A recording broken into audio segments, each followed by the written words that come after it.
Welcome back to the channel HardReset.Info. In this video I'm going to show you how to enable Gemini instead of Google Assistant on your Android.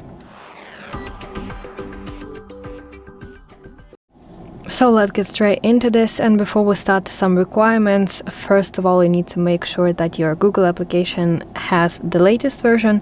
To check that, I suggest you to open Google Play, and now let's search Google. Now, if you have any update buttons here, you should press that update button and eventually update your Google. Then let's search Gemini application, and if you don't have it yet on your device, then you have to install it. And after this, you want to open Google Gemini application and log in with your Google account. So after this, finally, let's go to Google application, and then you want to go to home page, and now tap your profile icon in the top right corner of your screen. Now let's tap settings and scroll down to section Gemini. And here you want to scroll until you see digital assistants from Google.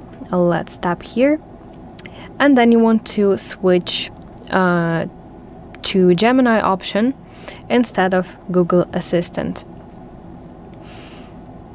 Okay, so how to use this feature? You want to long press power button on your device, and as you can see, Gemini instantly opened instead of Google Assistant. So yeah, that's basically how it works, and now you can use your Gemini instead of Google Assistant on your Android device. So that's basically it. Thank you so much for watching this video. If this video was helpful for you, please leave a like and subscribe to our channel for more content like this, and see you in the next one.